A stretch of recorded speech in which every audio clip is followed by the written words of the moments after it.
Okay, I think we can kick off now. Good Yes, that'll morning be once nice. again. Yes. Good morning, good afternoon, and good evening from wherever you are watching or joining us today. It's a privilege and honor to have this great man here with us today. I want to welcome everybody. I want to welcome our panelists. I want to welcome everyone joining us from across the world. My name is Ademola Adeshola. I am a marketing communications professional, and I'm also a licensed curator for TED Talk. It's a great honor to be here today to be the one moderating this session. They've bestowed so much trust in me to stimulate this conversation to ensure that we get the best out of it.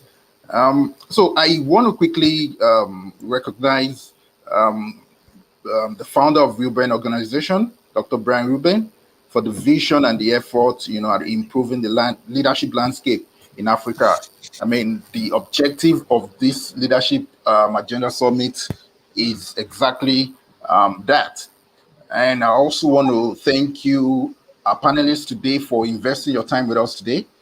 Professor Ndubuisi Ekekwe, whom I follow closely on LinkedIn. You've done great work, you're doing great work, and we really appreciate the inspiration and the contribution you make to the growth of Africans and people around the world. And to Flemming Rotvend, this will be the second time I'm moderating the session you are involved in. Remember, I moderated the session, the last year's session, and we've Yes, I had do. a few chats afterwards. And it's Yeah. my privilege to interact with you again and to learn from you again. Wonderful. Yes. Oscar Chavez is supposed to be a part of this panel. I believe he will join us as we make progress. So I would quickly introduce you panelists by reading your profile. And I'm Thank you, doing sir. this not in any particular order. I'm not doing this in any particular order. But I will start with Professor Ndubuisi Ekekwe. Professor Ndubuisi Ekwe invented the patented robotic system which the United States government acquired assignee rights. Dr. Ekwe holds 2 doctoral and 4 master's degrees, including a PhD in engineering from Johns Hopkins University, USA. He earned an undergraduate degree from Federal University of Technology, Owerri, where he graduated as a class best student. While in Analog Devices Corp, he co-designed an accelerometer for the iPhone, a recipient of IGI Global Book of the Year Award, a TED Fellow, IBM Global Entrepreneur, and World Economic Forum Young Global Leader. Professor Ekekwe has held professorships in Carnegie Mellon University and Babcock University and served in the United States National Science Foundation Committee. The South African press called him a doctor of innovation for helping organizations on the mechanics of business innovation, strategy, and growth. Since 2009, the chairman of Fast Micro Group, which controls many startups and entities, he has been writing in the Harvard Business Review. He was recognized by The Guardian as one of 60 Nigerians making Nigeria live matter on Nigeria's 60th Independence Day in October 2020. You are welcome, Professor Ekekwe. Thank you Thank for you. being a part of this session today. Thank you. And I will quickly go to Flemming Rotvend. The transformation of Flemming Rotvend began in 2009, leaving the financial world and from being a bank manager to an homeless man. Then found a book, The Difference Maker by John C. Maxwell, which he read about hundreds of times and was motivated to practice what he learned. The last 10 years, he has traveled 88 countries as motivational teacher, speaker, and coach. He has been transforming government leaders, C-suite leaders in large organizations universities, schools, etc. His coaching and workshops focuses on trust, responsibility, empowerment, delegation, creativity, and flexibility. Also, teamwork, communication, active listening, productivity, sales, culture transformation, other aspects.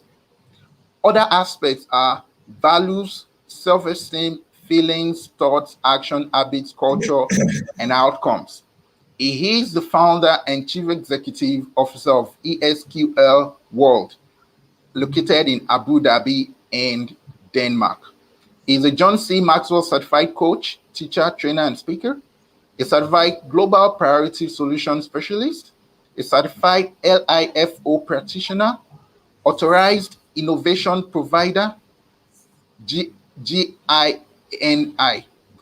Some of the clients he has offered solutions to include Dubai Police Academy, UAE, Department of Economic Development, Abu Dhabi, NNC Property Development, Denmark, the Republic of Fritz Hansen, Denmark, DEAS HVEV, Denmark, Roche Diagnostics, Middle East, Dubai Ambulance, UAE, Sharjah Youths, UAE.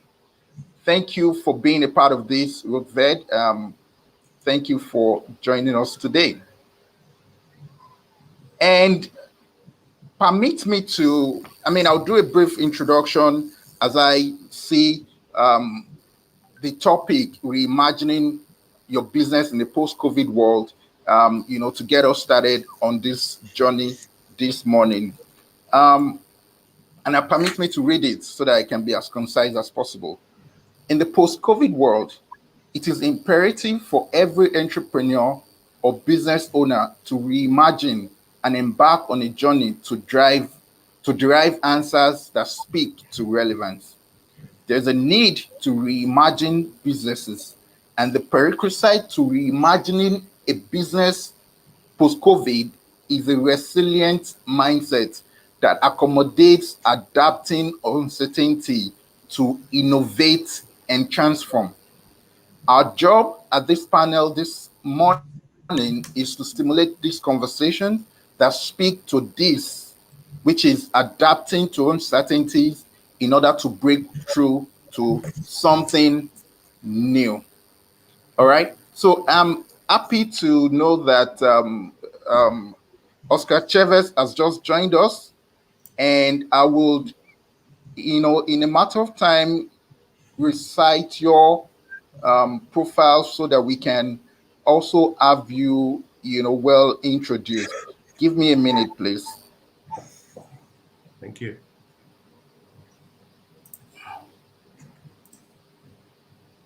Multitasking on the system. Give me a minute, please. Okay.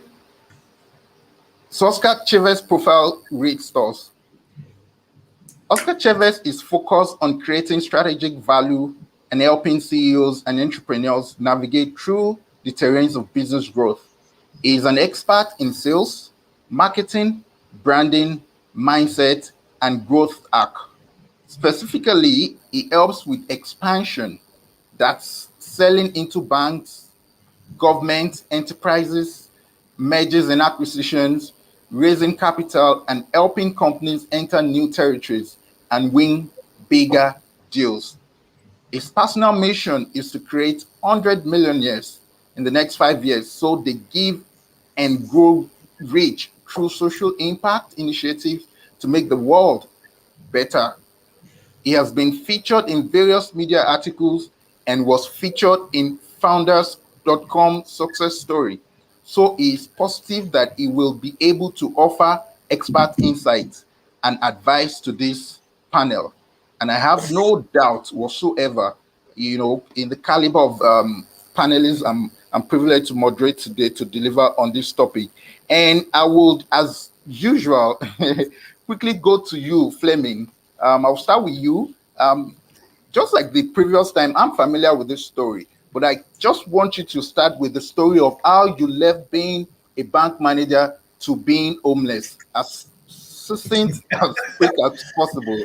You know, it fascinates me a lot, and I'm sure the rest of the world who are not aware want to know about this. So take it off. Actually, it's not very different than yesterday. There was an article of a bank with a manager who actually got a heart attack. The part is that in 2009, 10, 11, we got the finance crisis. And I actually bankrupted all real estate brokers. I was a leader of a bank in Denmark. I bankrupted all real estate brokers, real estate developers. Some of them even went to jail. And when I finished that, the bank said, thank you very much. You're fired. We want to start afresh. Whoa. And the point is here that when you have given all you could for 3 years and you didn't sleep more than 2 hours every day, then when you then get fired, you pull out the plug and all the energy leaves you.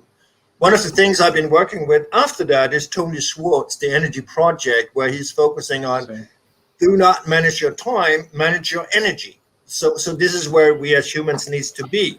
But the part here is that the bank fired me, and my job was my identity. And so I just, ended up with a debt of $1 million.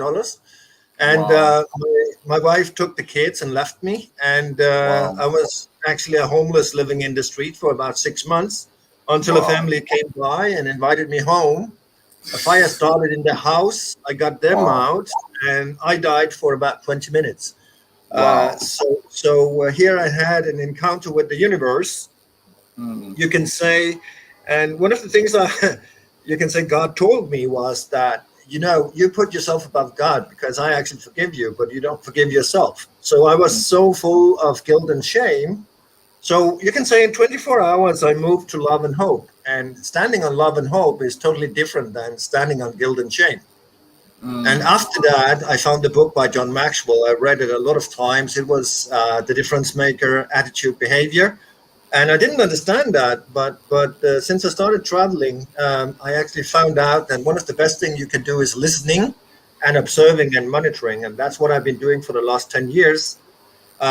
Working with plus 3,000 leaders all over the world, mainly the C-suite and the boardroom. Even governments, we've done country transformation in Paraguay, Guatemala, and Costa Rica. Working with the president down, focusing on values. That's actually values. Rewritten from Proverbs in the Bible. So here it's all about, you can say, now you talk COVID-19 and so on. What is the word, or who is the most important competitor you have? It's not other companies. It's not, it's what you think. The part is that your brain is actually thinking, you're making 38,000 decisions every single day. You are having, you can say, between 12,000 to 16,000 thoughts. 95% is repeated from yesterday and 80% is negative. So the other part is that you as a 5-year-old got 98% creativity. As an adult, you got 2. And why is that?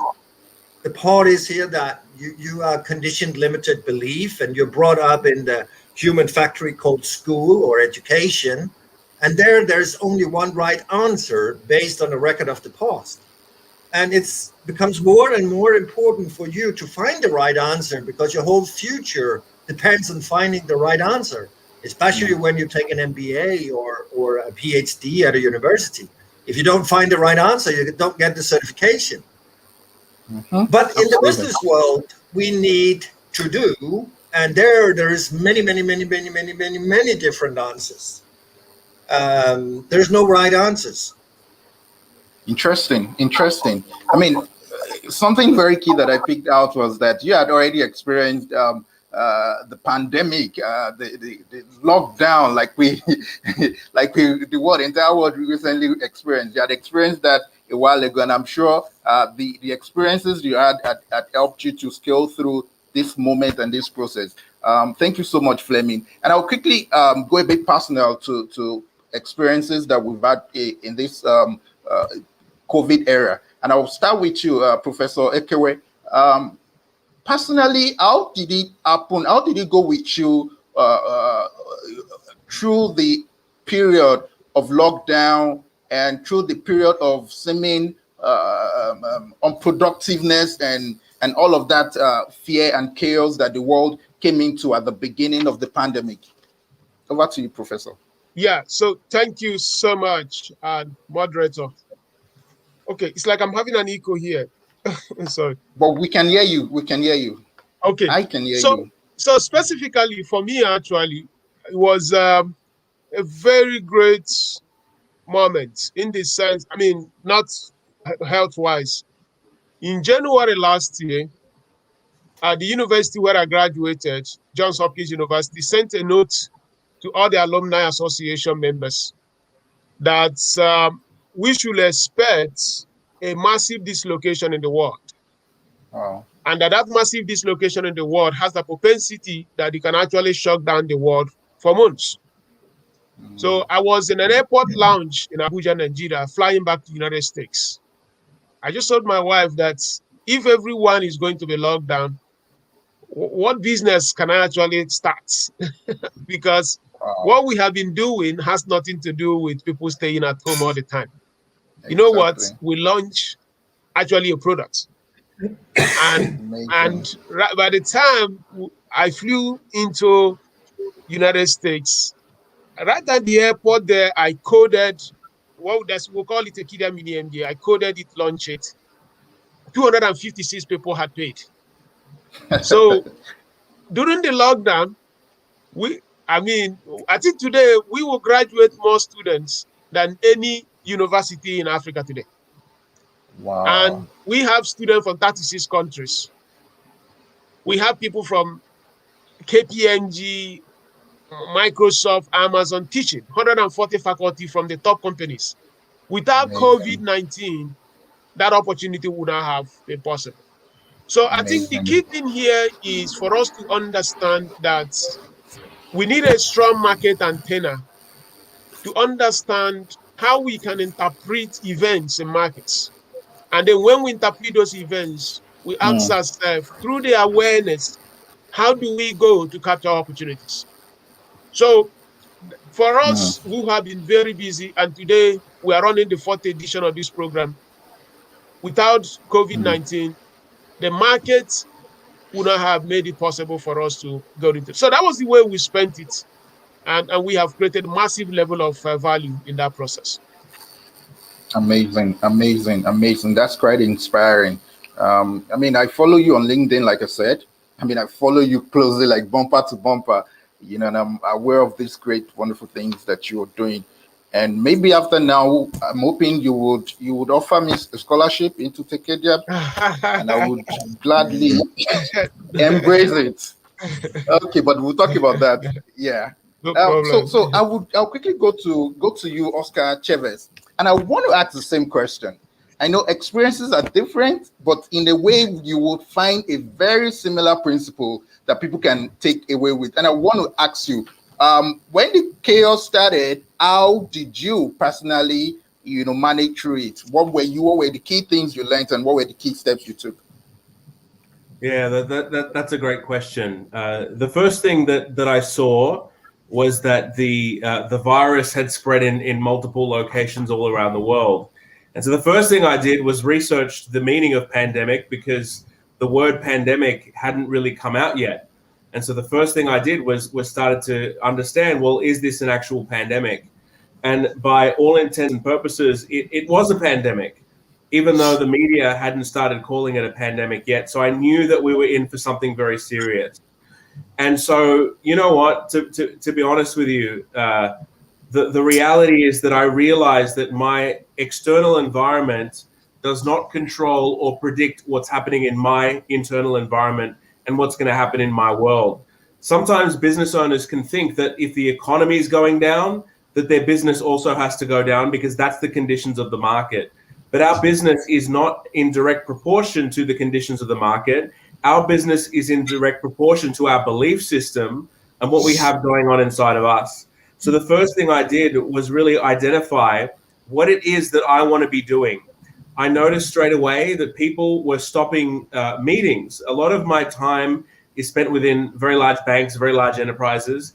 And so I saw it very quickly. The banks were the first to shut down. The banks were the first to start sending people away from the office. and to start to have a distributed workforce.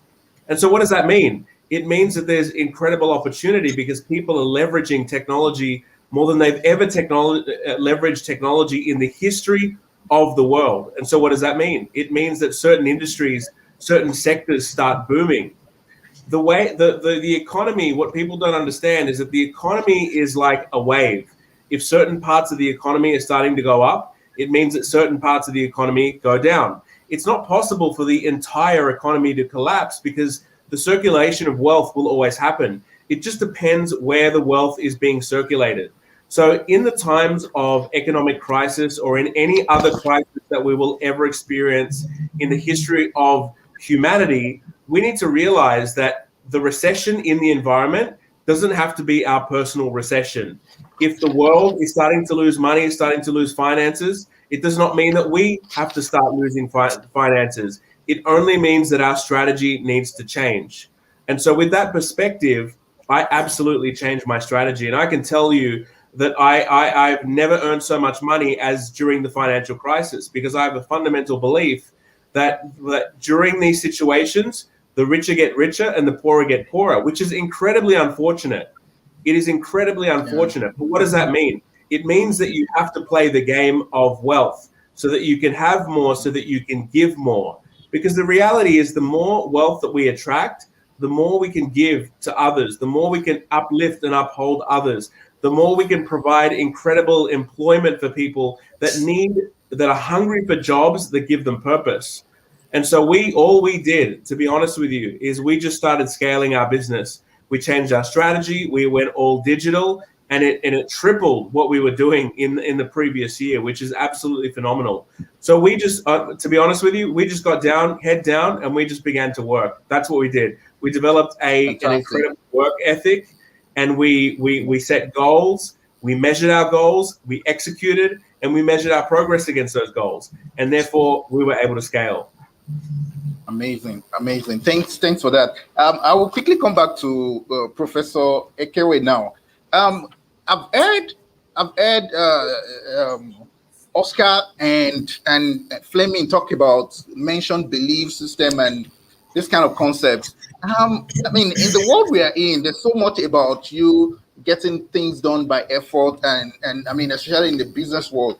I'm not sure I've heard you talk about this kind of thing before. And I did like to get your perspective also. How much of belief system how much of contribution does belief have in our effort to make progress and transform our lives?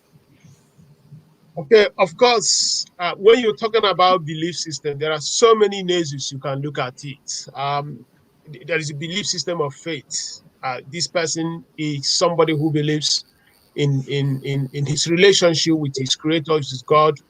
And there is also the belief system that if I go into the market system, I bring so much energy, entrepreneurial capitalistic mindset, I can fix market frictions. So you could have a belief system that I have to rise with my community, just like they have in the Igbo apprentice system in southeastern part of Nigeria. So belief systems, there's so many ways you can look at it. And I do believe vividly that for any leader who is a participant in a market system, there is a fundamental belief system you have. So the question here is, which one is working for you? I know people that they don't believe in making so much, I will call it, profit on customers, even when the opportunities suddenly come. They say, okay, I'm not going to read them off. And there are also people that when they see there is a major market perturbation, they want to use that opportunity to reap off customers. So belief system is a central part of our existence. And so many of us can say, my belief is that I want to create better products, and they have to find a way to innovate. And some also believe, okay, I have to pray to my God to give me opportunities and show me grace and favor before men and women. So I think it's just part of human system. But it all depends on the nails upon which you are taking that belief system. Thank you. And I'll layer that. You talked about how the belief system, in some ways could help you, capture market and make progress in that regard. Going forward in the post-COVID world, how do you want to approach? How would you advise an individual, a business, an organization in general? How would you advise, they go into the market, in order to capture value and, capture value and create value for the entire world in a post-COVID world? Yeah. So, like during my presentation, I showed a curve. If you look at that curve, there is an opportunity. I call it a smiling curve. The positioning where you are in the market can actually affect how good or how much value you can capture. Yeah. So if you are in the market, yes, excuse me.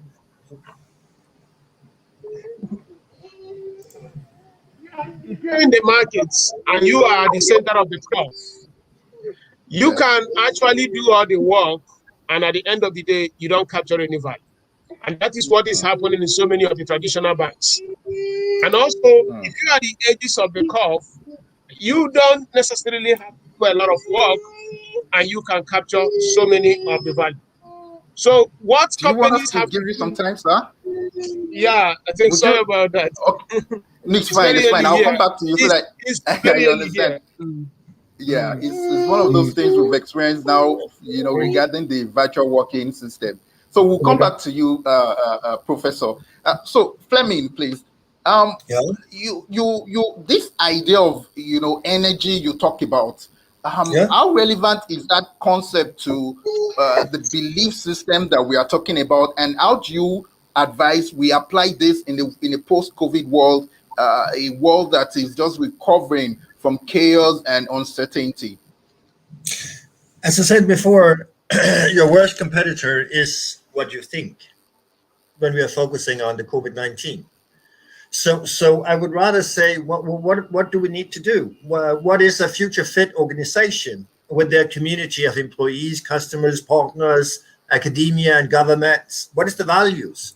Collaborate culture over individuals and interactions, innovative systems over working software, discovering opportunities together with customer collaboration, creating alternative futures by responding to change. So the thing is that when we had the COVID-19, I could shut down my business, or I could do as Oscar Chavez, just reinvent my business. I had a company in Denmark who was working with blue light. I can't remember the name, and that was an engineer company with 300 employees. And the director said, "Okay, fine, we are shutting down." And then Novo Nordisk called them and said, "You know what? That light is actually killing the bacteria. Please make a lamp." So the part is here that as Oscar said, don't you can say shut down. The best models, the best methods is innovation, the art of relentlessly challenging the status quo, and that's so essential. And that's where we need to start collaborating. That's where we need to start, working together as leaders in our organizations. You may not have the solution, but I'm sure that somebody in your organization, if you start listening and if you start working together, could make a direction. How did Oscar earn all that money the last year? It's his best year, as I heard before, by changing the strategy. And I'm sure he didn't do that alone.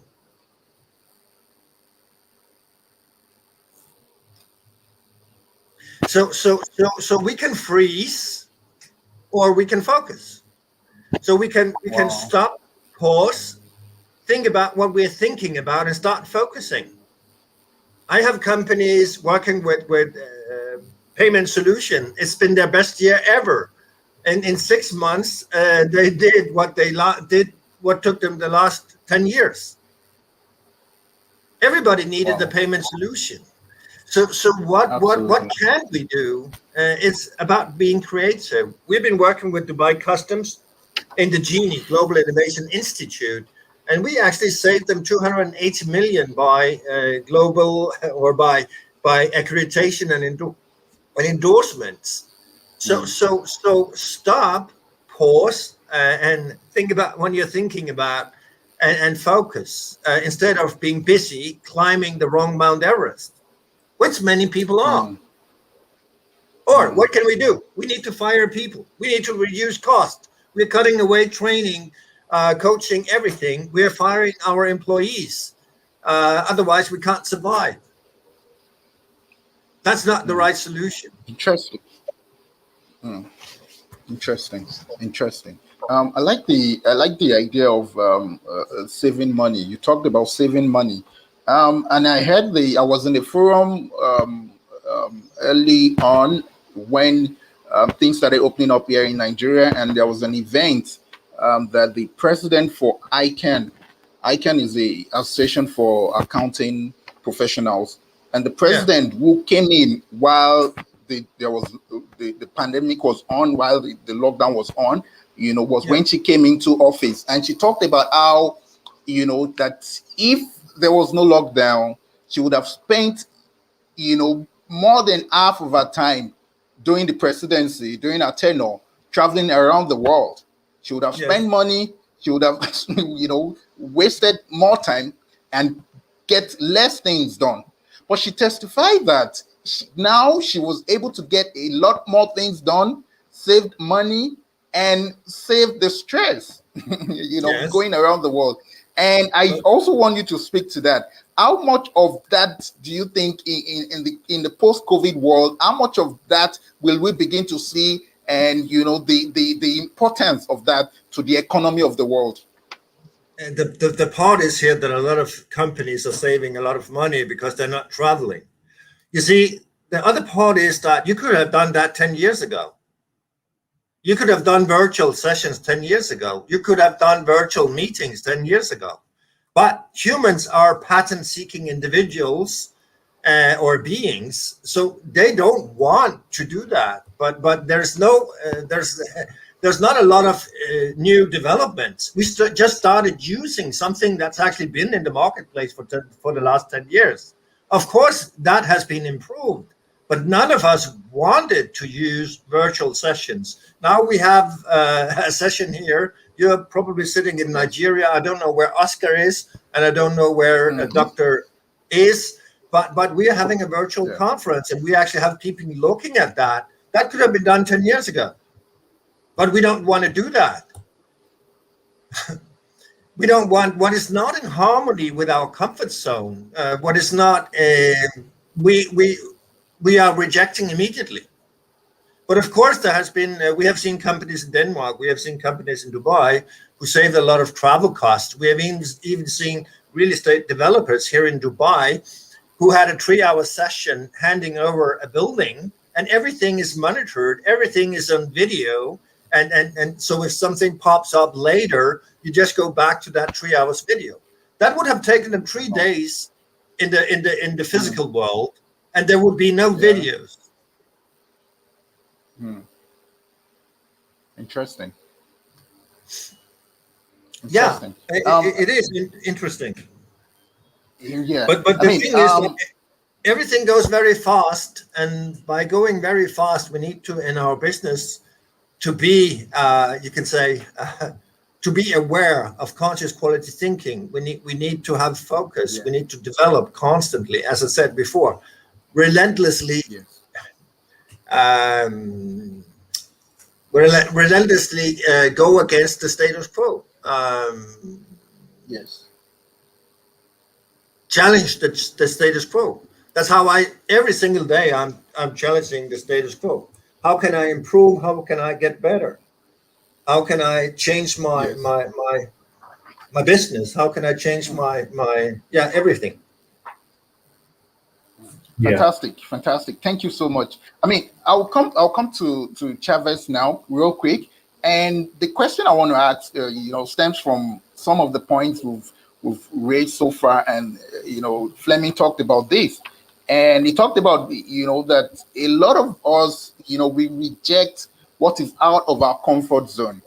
And unfortunately, fortunately, in some cases, the pandemic has, forced us out of our comfort zone, has forced us to rethink, and reimagine how our business, our family, and how everything will work going forward. And I want to ask, from experience, from, having done this, what do you think? What can you identify? Few things you can identify as a model to helping people embrace uncertainty, to such that they can create something extraordinary out of it. I love that you've asked me for a model, because the model is what I teach, and it takes a good hour to explain it properly. But I'll give you the high level version. Yeah. People really need to understand that their belief systems create their reality. And the way that I break it down is this. It's called the BAHO model. And it stands for BAHO. And it stands for this.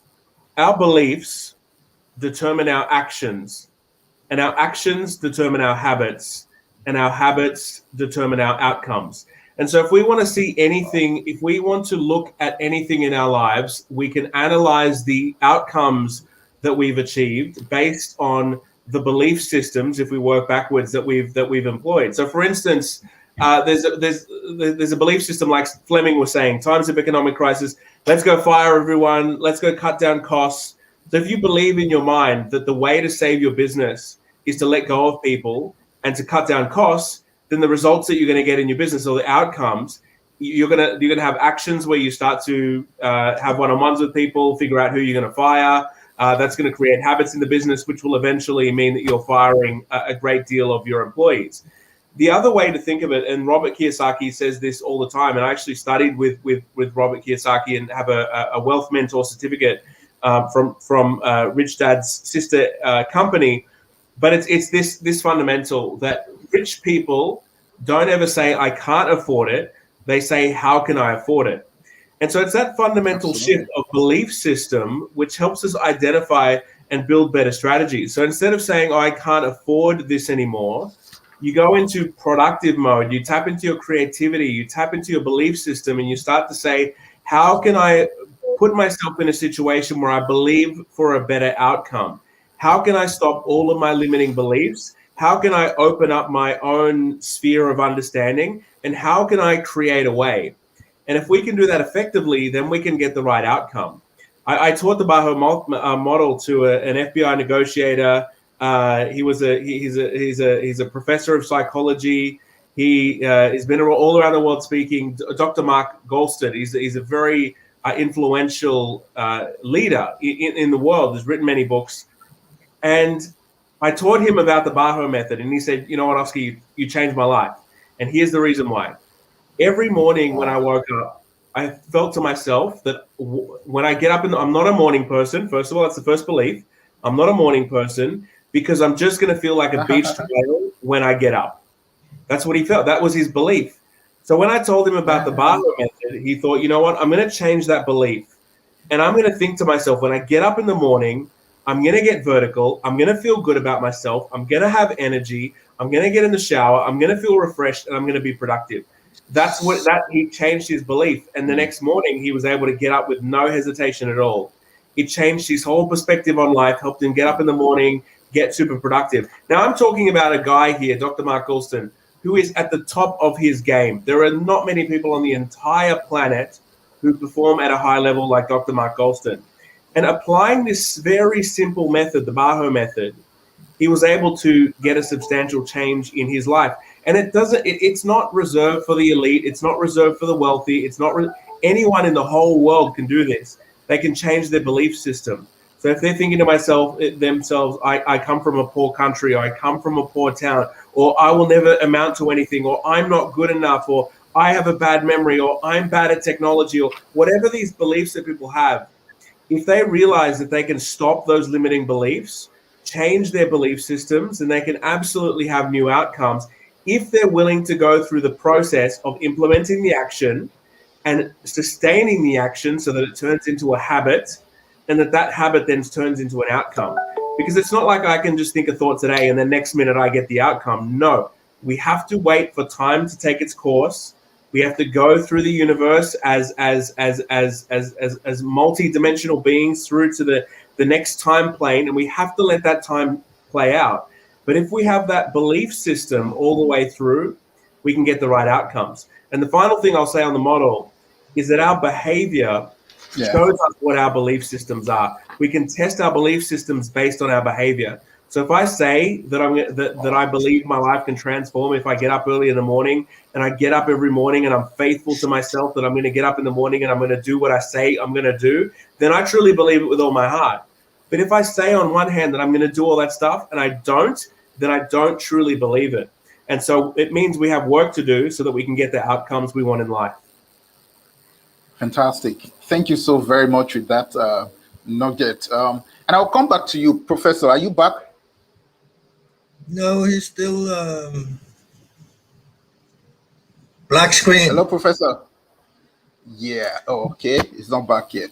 Okay. So I'll then go to you, Flemming.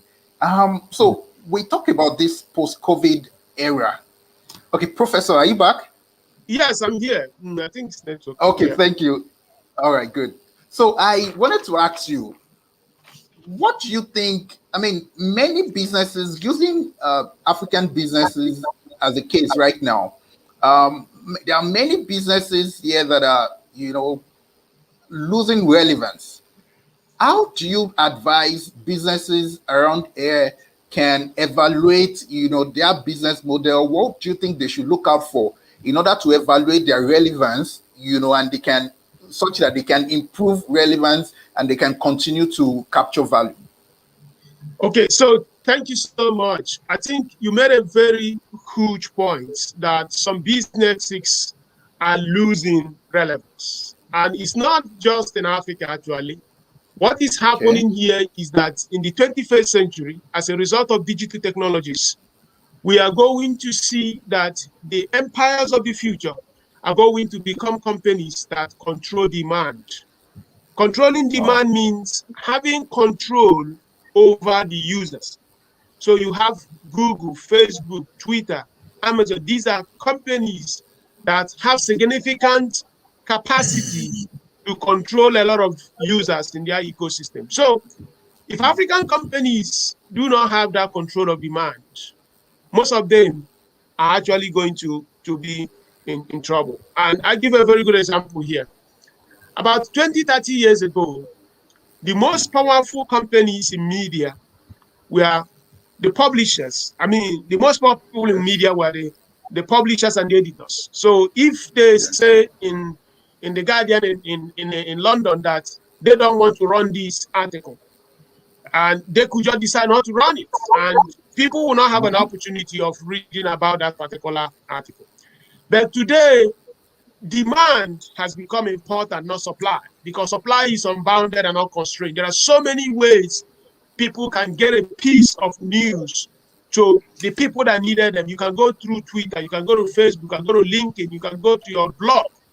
So the power has shifted from the supply of news to the control or the demand of news. So the people, where the people congregate now is more important than who is actually creating that content. So that is what is happening in the business system. Amazon can wake up in the morning and says, I want to open a salon in London. He already had hundreds of thousands of people waiting for that service.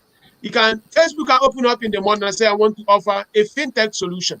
It has more than a billion people in this ecosystem. But for you, who is going to compete on the same IP address, because everyone is an IP address on the internet, you need to start from scratch. And that is the reason why the market system has changed significantly, that some of these big ICT utilities will continue to have an unusual level of capacity in the market to dominate.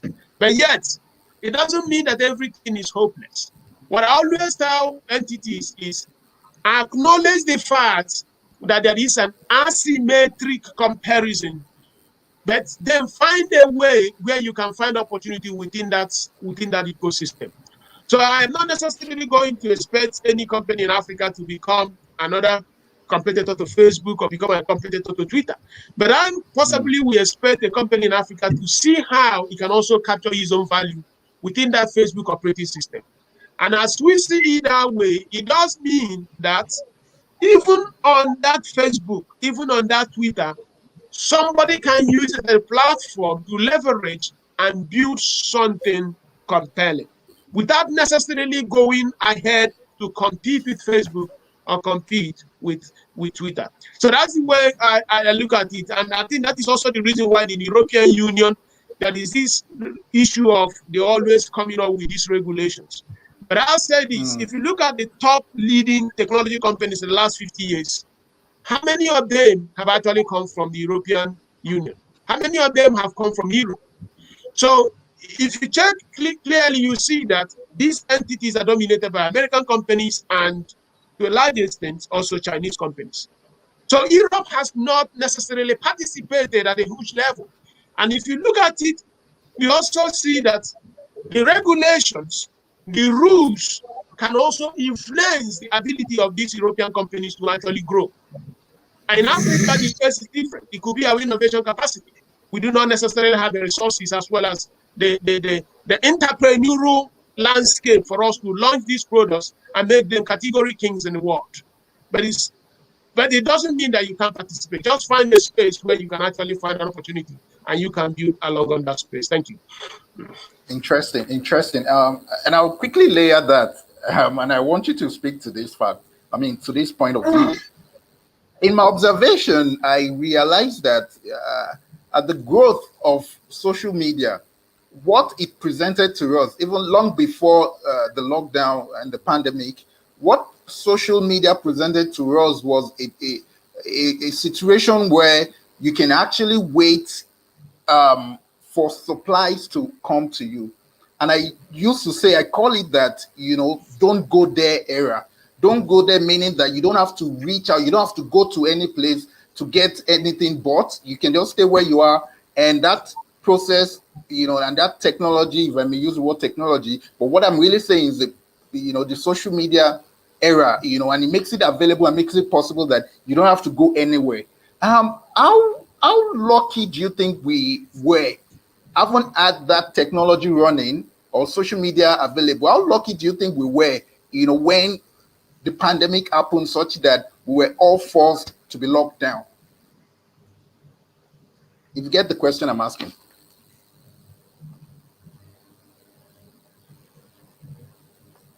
Who are you asking? Professor, please. Professor Ekekwe, please. I wanted to layer that on what you said. You are muted. Yeah, I have to. Okay.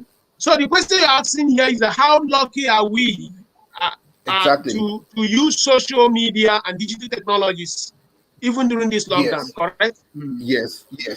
Yeah, I think using the word lucky, of course, could apply to those in Western Europe and North America. Of course, the kids in America and Western Europe, they were in school.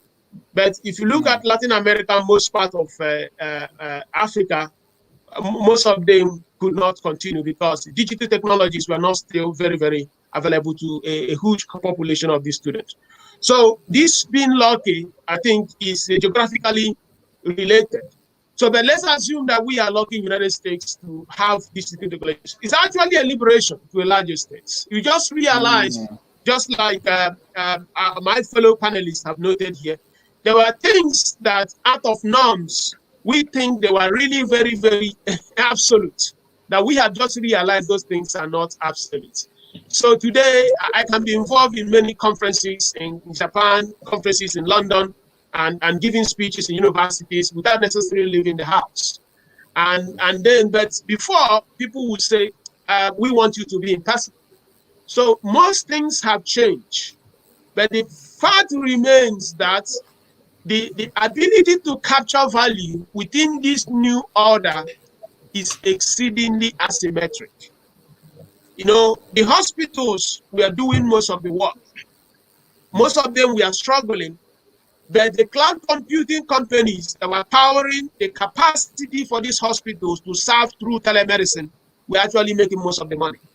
So you now see that the entities that were capturing value during COVID, when may not really be the ones we felt were actually doing most of the most difficult work. So that's also what happens to companies. At what positioning in that my smiling curve are you working? If you work at the center of the smiling curve, the value you can capture becomes exceedingly very low. And we saw that in the Nigerian banking system, for instance. A startup that was started less than 4 years was acquired by Stripe, the American payday company, for $200 million. But there are banks in Nigeria that have operated for 60 years. Their market capitalization is not even up to 40 million. So how can a young man build a company within 4 years that has a value of $200 million when banks that are 60 years have not even built a capacity of 40 million? You know that the one they call Florida that says now is more than $1 billion. It's less than 5 years. So what is happening here is companies that operate at the edges of that curve position themselves to capture value. And without COVID, the mindset of the human system would not have actually changed to accommodate all those new dimensions in the way we are living. Like I noted during my presentation that what we do in our educational startup would not have been possible without COVID. Today, everyone accepts online certificates. Everyone recognizes a big part of the system. But before COVID, people felt that online was something that no one should get into.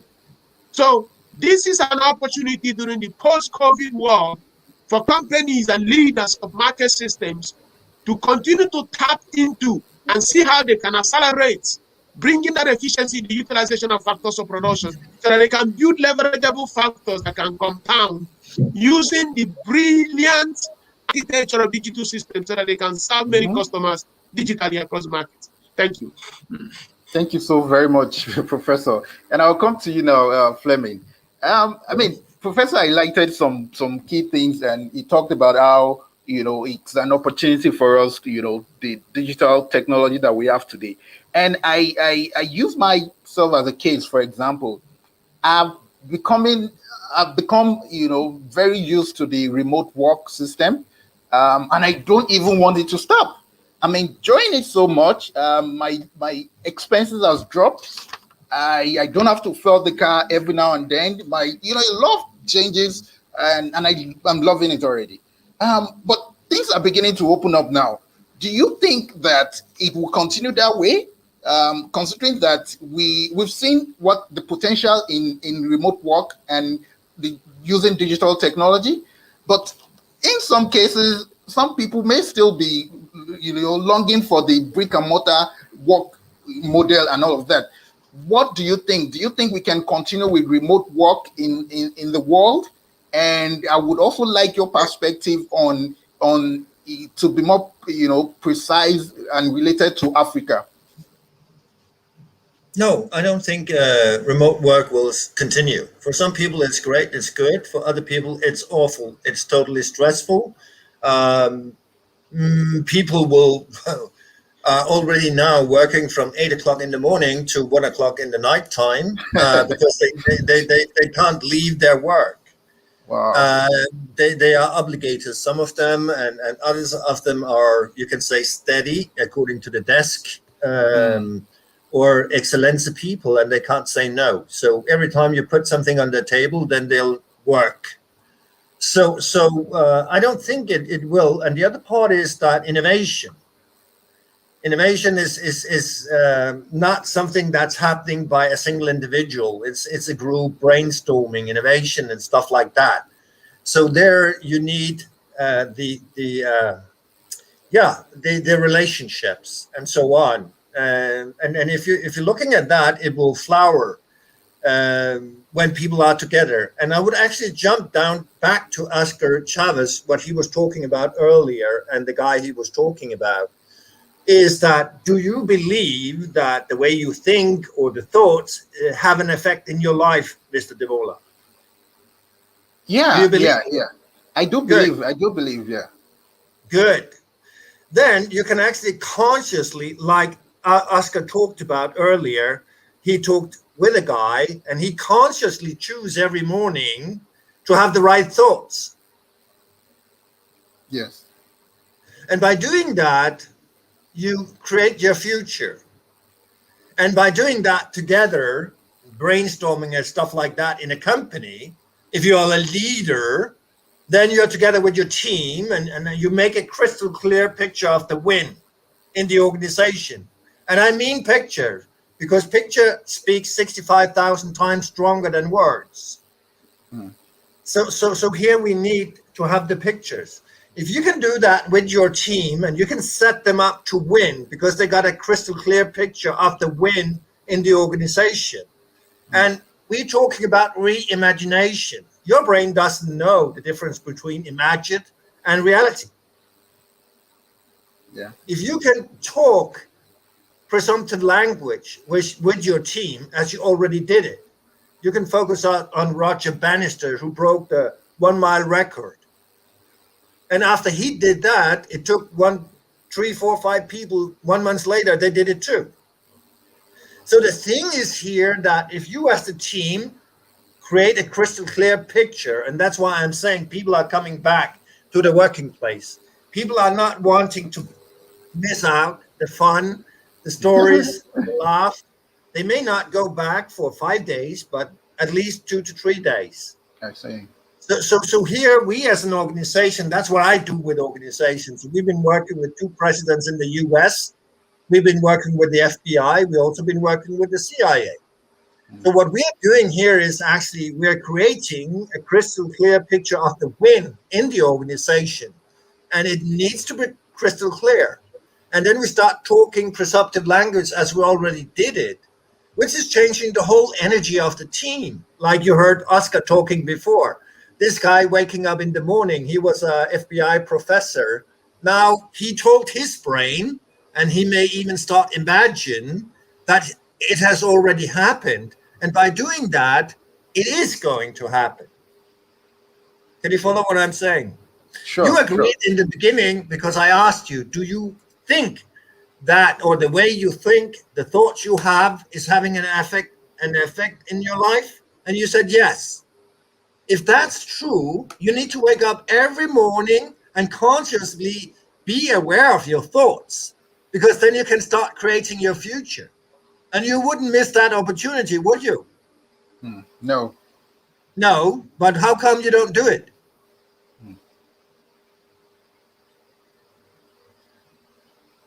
See. Well, I mean, now the conversation is getting so heated up. And I would come to Chavez. I mean, I asked Flemming, and he said in specifics that remote work will not continue. And I want to ask you, do you think remote working will be sustainable? What's your take on that? I think it's the only sustainable solution, because there's two ways to look at this. One is that if you look at what the behavior of human beings is, generally you have 30% of people roughly that are the early adopters of things. So the first 30% of people just want to go and try new things. They don't care if it's proven or not. They just see the new thing and they're like, I want to do this new thing. Then you have 40% of people that are kind of in the middle. Once they see other people doing certain things, they'll be like, okay, you know what? I'm going to try that out. Now I sit in the middle. I'm in the 40%, because when Facebook first came out, I didn't want to take it up because everybody, it was unproven. Not enough people around me were doing it for me to go and do it. So that's the 40%. And then the 30% after that are the stragglers, the latecomers to the party. So it's the same thing with remote working. You'll have about 30% of people that are like, yes, I've been waiting for this. I hate going to the office. I hate the long commutes. I love being able to work from home. The other challenge, though, is the fact that being more isolated creates a greater magnitude of introspection. And people are not used to introspection. We call ourselves human beings, but we're really human doings, because all we do is do. We go to work, we get up, we follow the same routines, we get in the same traffic, we have the same conversations, we fill our whole lives with meetings, and we're just doing. And so that in a pre-COVID world, people didn't have the opportunity to introspect. They were always doing out stuff with their family, stuff with their friends, going out drinking, going out to party, whatever it is that people do, whatever it is that people do. And so there's a limited time for introspection. And what people need to understand is that inside of us, inside of each and every one of us, there's this absolute sadness and there's this fear. and there's this hurt, and there's this anger at times.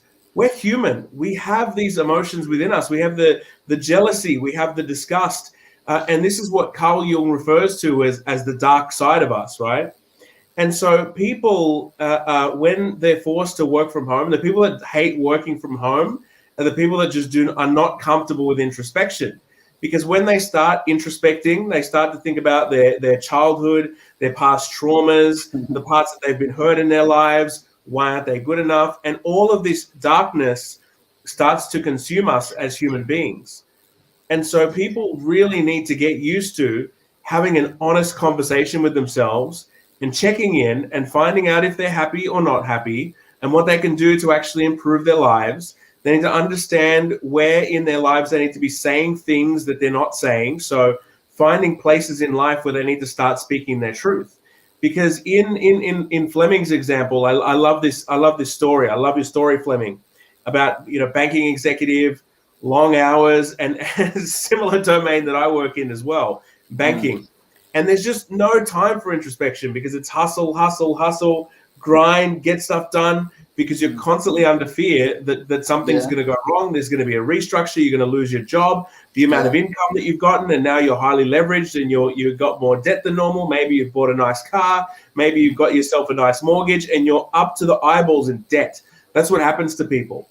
And so you don't spend any time introspecting at all because you're constantly trying to chip away at the problem right in front of you.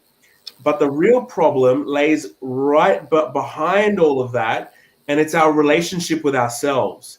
It's how we talk to ourselves. It's how we feel about ourselves.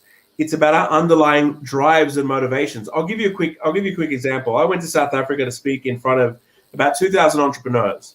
And before I caught the plane, I was laying in bed one night, and I thought to myself, all I wanted to do was change the world. I became so neglectful of everything else because all I wanted to do was change the world. And I remember laying in bed one night, and I said to myself, Oscar, why do you want to change the world so much? Why? Let's be honest with yourself for a moment, because I thought I was good. I had good intentions. I wanted to change the world. I wanted to help people. I thought I was doing the right thing. And so I'm laying in bed, and I said, why do you want to change the world so much?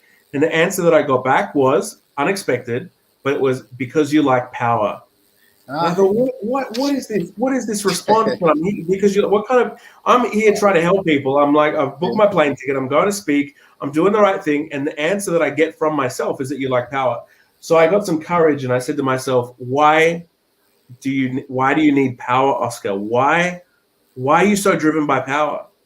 And the answer was so impactful. It completely changed my life. And my eyes started welling up. All I felt was tears streaming down my face. And the answer was this: because when you were a child, you felt powerless. And so now you think that the way to show that you are worthy and that you are powerful in the world is to change other people's lives. And it was such a liberating, freeing moment, because it was the moment in my life where I realized that I didn't have to change other people's lives in order for me to feel significant, for me to feel whole. I was approaching the world out of a lack, and you can't approach the world out of a lack. You have to approach the world out of an abundance. And so having that relationship with ourselves can mean that we can build a sustainable future, and a balance between working from home and going to the office to doing what we need to do so that we can collaborate and we can still enjoy the social aspect of building the vision that we are trying to build. So I absolutely believe in remote working. I love that people can have more time with their families. I've never spent so much time with my family in my life, which I love, because I used to be on a plane every second week.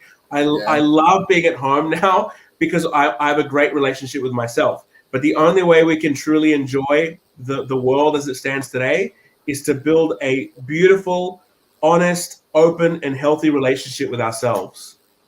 Thank you so much for that, Pete. I mean, we are coming to a close, in this session right now, but I'll still ask some few more questions, and I'll come to Professor Ekekwe now. In the business world, and especially a time like this where there's so much uncertainty, and people are beginning, everything we're seeing, most of the things we're seeing are trial and error. Do you think it's still important, to always have a peep on the competition to know what the competition is doing, how competition is faring, or to trying to learn from the competition. How would you respond to this? What's your viewpoint on this? Of course, if you are in a market system and you have a mission to fix customers' frictions, it's always very critical for you to benchmark how far you are going on that mission, because that's what companies are established for. You have to solve problems. So by looking at how your competitor is solving that problem, you can benchmark how far you can go. So understanding your competitor, understanding the competition is a very critical part of business system. If you don't do that, you lose your positioning on where you stand. But however, from my own angle, especially at the startup phase, the biggest competitor you have most times is execution. It's not the other company, it's actually you yourself. Do you have the capacity to get done what you say you want to do? If you do not do that, you have actually lost the competition to yourself, not to anyone. Wow. So if you go around Africa today, you see we don't have water, drink clean water. We don't have electricity. We don't have good roads. We don't have good healthcare system. Yet people are writing in journals that there are so many competitions. I say, how can you have a competitive problem when the problems have not been solved? Because since the roads are still bad, electricity, we don't have light. It means that no one has solved the problem. That means no competitor has actually succeeded. Rather, no one has, you have failed to execute. So, yeah. So I say that it is really about how can you execute. That's what I want to focus on. But of course, you need to look at what your competitors are doing. In London, if I'm starting a business in London, the value I can add in the market in most sectors will be marginal, because most things they have stabilized. Most things they have saturated. I'm not going to have a very huge impact. But if I'm starting a business in Gambia or Chad, there is that propensity that a little effort from me could be very, very catalytic. In that case, my problem is not the competition. My problem now is my ability to execute in the market system. Thank you. Thank you so very much. So I'll layer that also. Please don't go, Professor. A reimagined world after COVID. Give me a picture of what it feels like in your mind. Yeah, so because of infrastructural change differences, a reimagined world after COVID, I mean, to Western Europe, to North America, and to some parts of Asia, I think it's just going to be largely the same. They are going to, over time, get used to their lives because they have the infrastructure that can do that. But in some parts of Africa or Latin America, they have lost significant amount of time and opportunity to actually close a little bit of gap in some ways. A generation of young people in northern part of Nigeria will not return back to school. A significant amount of young people that they already did not want to go to school. Now you give them a reason why they should stay at home. Their parents have lost momentum to take them back to school. They themselves can see, oh, even that thing we're telling our mom and dad that we didn't want to go to school. Now they even say that we should stay home. So you're going to see that more than 20% of these kids may not return back to school. The funding ecosystem, because most of these countries are under stress, look at Nigerian budgets, they are looking for money to pay school fees because they don't have reserves. So all these things will affect healthcare, all these things will affect education, and also these things will affect the standard of living. But US, London, Western Europe, to a large extent, they'll be fine. And they're also going to capture more value. There are many young men today in Lagos. They wake up in the morning, they are working in Estonia. They are working in Amsterdam through internet. This company called Booking.com, most of their staff are in Lagos. These young men don't need to leave Africa to go and work in Europe. They just work through the web, through remote work. So this remote work, what we do not understand, it's not even about living in one state or one city. It's about intercontinental relationship, where you could be living in Nigeria and be working in a company in Silicon Valley. It's very, very common these days. So we are going to see taxes moving, let's not go into details in that, because I believe vividly that if the world does not pass a universal tax regime, most part of Africa and most part of Latin America will feed the developed world because they don't have the capacity to actually extract any value within the system. All the money Netflix makes in Africa, it doesn't pay tax in Africa.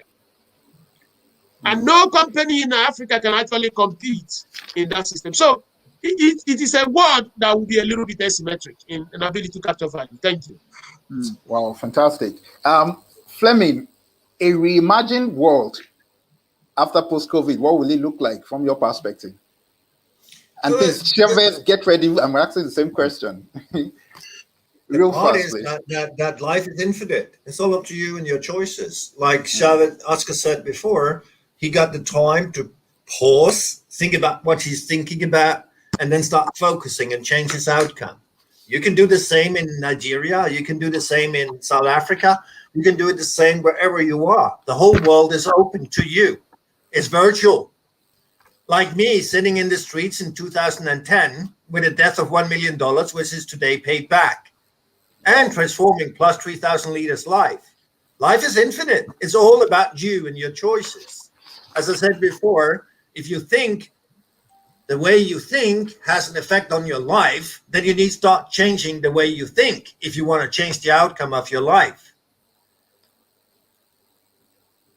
So the whole world is open to you. Life is infinite. It's all up to you.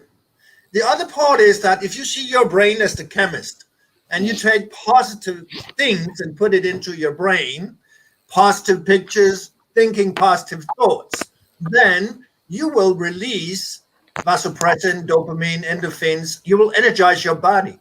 And in the moment you energize your body, the impact you'll have on other people is very different than if you're an angry, sour, negative person.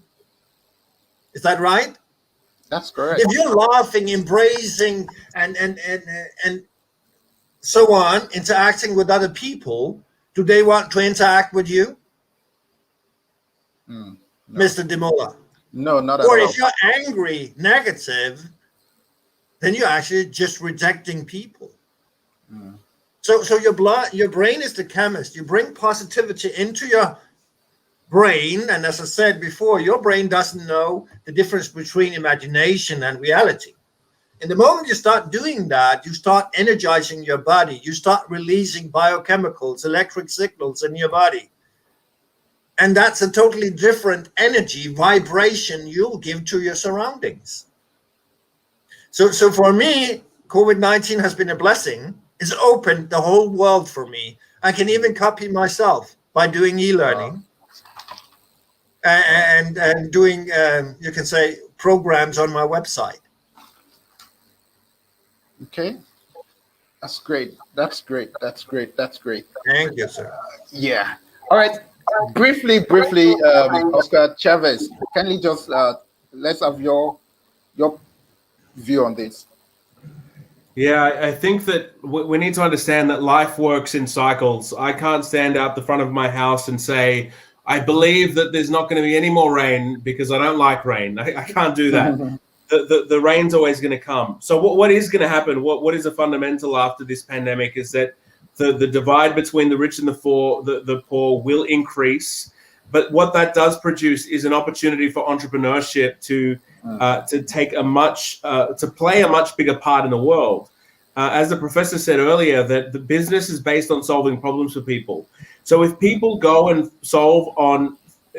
focus on solving problems, then their world, the world as they know it, will be much better, much more fruitful, much more fulfilling. And I know, and I have to believe with all my heart, because of the Baho method, I have to believe with all my heart that my life will be better than never before. Because unless I believe that, then I just will not produce the actions and develop the habits in order to get the best outcome of my life.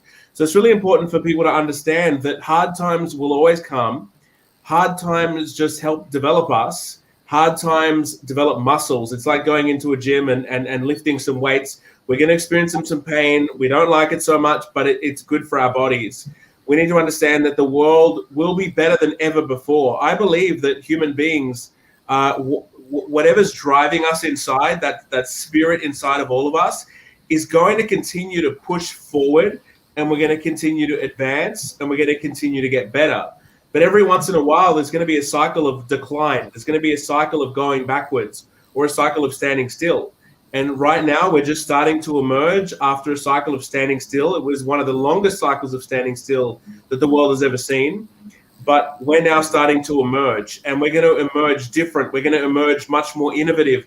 We're going to emerge much more appreciative of being able to be outside with family, be with friends, appreciative of the opportunities that are before us. So I truly believe we're about to enter into an absolute time of abundance that the world has never, ever seen before. Fantastic. I want to thank you, your panelists, for investing this much of your time with us today. I'm hoping that the next time we reach out, you would also be willing to join us.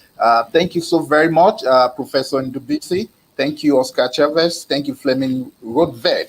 I really appreciate the time today. And thank you for everyone who has joined us around from across the world. We really appreciate you so much. And I hope that you've learned one or two things and you have been inspired and stimulated to take action, just as they have talked about. So that is that from us today. We hope to hear from you. Again, thank you, Dr. Brand, for this wonderful platform. Bye-bye for now. Bye-bye from me.